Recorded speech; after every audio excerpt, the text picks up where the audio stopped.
Alright, so, yeah, I didn't make what this, we're gonna make this week's storytime video right now. I'm currently uploading a video on the last of the plowing of the wheat ground with the 4320. Yeah, so anyways, we're gonna do a sort of recent one. It involves the old John Deere 6620. I have some pictures on my phone and videos that I'm gonna include in this one. And I'm actually going to do it this time, unlike all the other ones where I said I was going to and then I forgot. But anyways, so it was Friday, New Year's Day at the sale. I just bought the 6620 and the 215 flex head. I was happier than a pig in slop because I just bought a combine. But that is not what this story's on. This story is on the massive pain in the tuchus I had trying to get this thing hauled home. I'm still consider myself young and dumb. I bought the combine, I was just gonna drive it home. 45 miles one way, I was just gonna drive it home. But the tire that blew out that I ended up replacing, is probably the only reason that I didn't drive it home, because the sidewalls was pretty split on that tire. So it took a lot of convincing, but I'll give Pap credit on this one. He probably spent a good hour convincing me that it would probably just be best to call someone and have it hauled. Because I was gonna drive it. I mean, I was die hard. I was gonna drive that thing home. Yeah, he convinced me that I should probably just call someone and have it hauled. Probably was for the better, because I don't know if that tire would have lasted the 45-mile journey down the road. That, and I think the hydrostat's a little weak in it. It doesn't seem to want to pull in fourth gear, so might look at that. Maybe for poops and giggles this winter I'll rebuild the hydrostat in it, but it all depends. There's a bunch of other stuff I want to do to it. But anyways, back on the subject. So I decided, well, I guess I'll just have it hauled. And right here is where I made the mistake. I should have called our local John Deere dealer, Valley Ag and Turf, right from the start and had them haul it. But I didn't. I wanted the cheapest person to haul it, and that was the biggest mistake I made. So one of Pap's friends was at the sale. He had a phone number for excavating company out of Middleburg. I'm not going to mention their name, because probably some people get great service out of them. The service I got wasn't that bad, but it was just the way the whole situation was handled. So I called them, and the guy I talked to, I didn't know this, but he went on vacation the next day. So I never talked to him again for the whole duration of the thing. So I talked to him. He told me it'd be like $300 or something to have it hauled. He said they moved a couple combines before, and I'm like, okay. So I said, yeah, I'll just go with that. I asked him how soon could he have it moved, and he said, I called him on a Monday. He said, oh, we could probably have it down Tuesday or Wednesday. And I'm like, okay, great.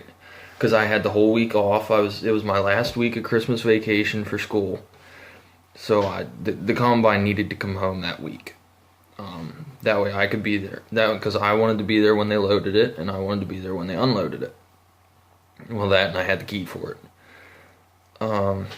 So I said, okay. So I went with that, and then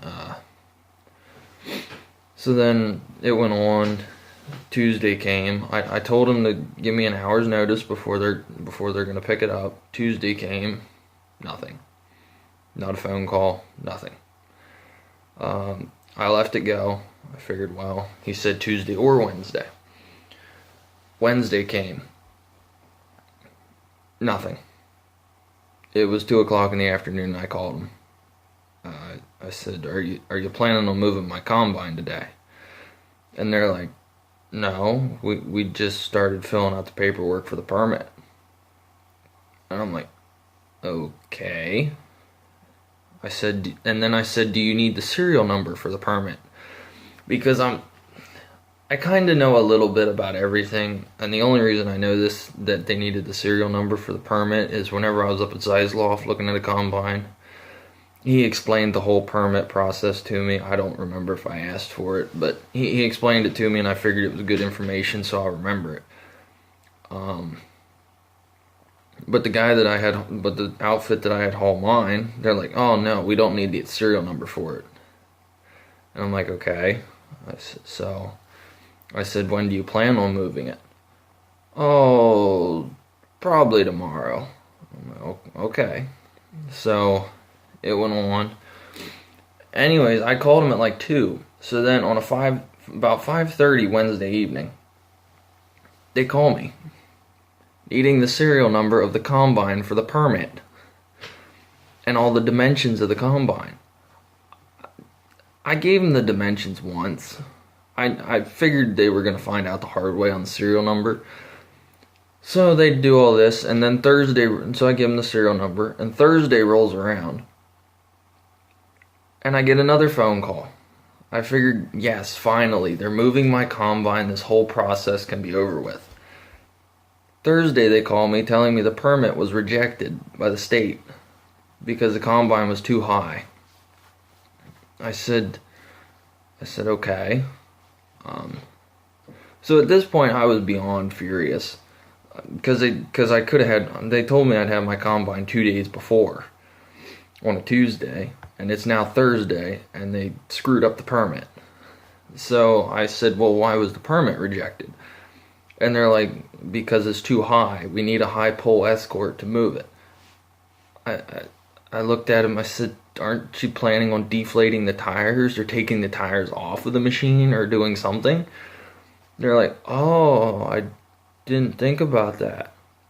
So then they changed the height of the machine by 6 inches, and it got it down under 14 feet or something like that, because that's how much I think we got 6 inches out of deflating the tires. Anyways, so they changed that.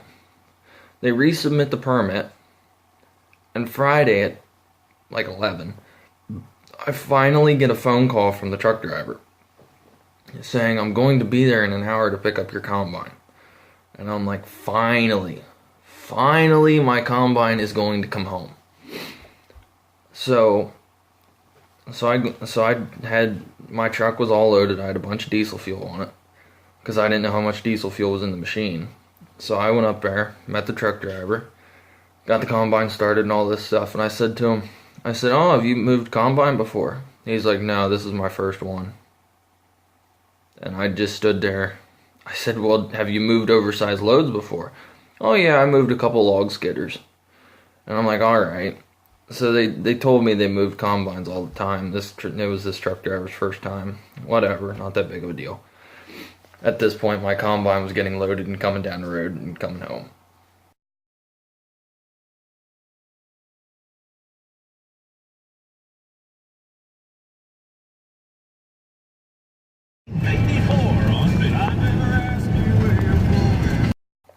So I was happy with that. Yeah, so we got it loaded, everything went fine. And then coming home, going over, the combine was in Mifflinburg, and we brought it down to Liverpool.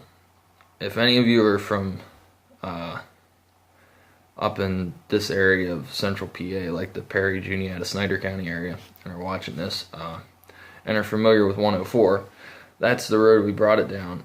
And it was January, and it was cloudy the whole day. But it was like up in the higher elevations, it was like a freezing drizzle. Found that out the hard way. Coming down the road, going up over Shade Mountain, there at the top, we were going up, and all of a sudden the truck just went from like doing like 30 mile an hour down to doing 15 mile an hour. And I wondered what was going on because I was following them the whole way. I figured, great, now the truck's going to break down. And that's all I need yet to add on to this awful experience. But no, as soon as I got to the same spot where he went from like 30 to 15, yeah, I hit the ice. Yeah, I hit the ice, and the whole top of the road was just a sheet of ice. So I went down into four-wheel drive and made it over the hill, and he stayed doing 15 mile an hour the whole way down and around, which I was fine with. Didn't want my combine to end up in the ditch. And then we ended up getting it home, and yada yada yada. But anyways, that Thursday, whenever they royally screwed up the permit, yeah, I was so furious. I was on the phone with other people, seeing to get prices.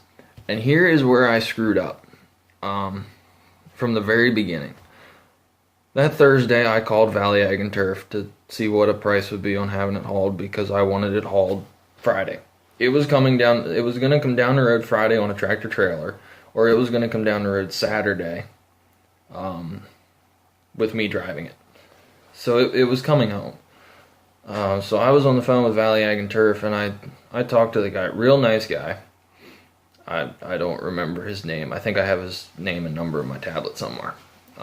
But he's like, yeah, it'll be 500. He said it'd be 500. We have so much hauling to do between our 5 stores that we don't really start the truck up for anyone else for less than $500. I said, okay, it's not that big of a deal. I said, well, how soon could you move it? He's like, well, the schedule's pretty full tomorrow, but we can fit it in tomorrow. I said, oh.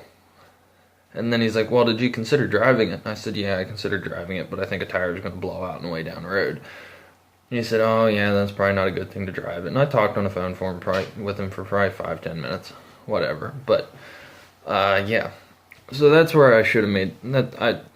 The next time I have one moved and I'm in a hurry, I'll just call the John Deere dealer and have them haul it. It's some of it's my fault. I can't blame it all on the outfit I had haul it. Some of it's my fault. I wanted it moved as fast as possible and for as cheap as possible, and I should have just went with the as fast as possible and not the as cheap as possible. So some of it is my fault. Some of it's the fault of the idiots that screwed up the permit.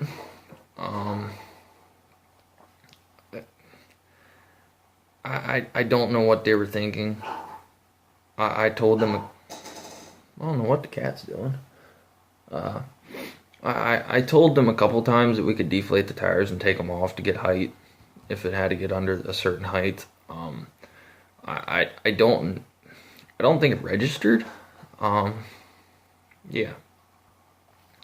But that's just the story of having the combine hauled down the road.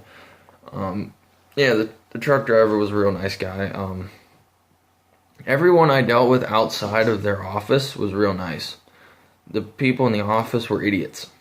I mean, just royal idiots. They were idiots. I mean, I didn't get 100% the greatest customer service. I basically ended up having to say, well, we'll deflate the tires because I'm not paying for the overpriced Escort. And they're like, oh, I didn't know we could do that. No, it was downright awful. But I got it home. That chapter's behind me. And I learned from the School of Hard Knocks again. That seems to be the pretty common way to learn stuff. So, oh, and here comes the cat. Oh dear. Oh, well, I guess it's time to cut this video because the cat showed up. So, alright, well, thanks for watching, and please comment, rate, and subscribe. Have a good day, guys.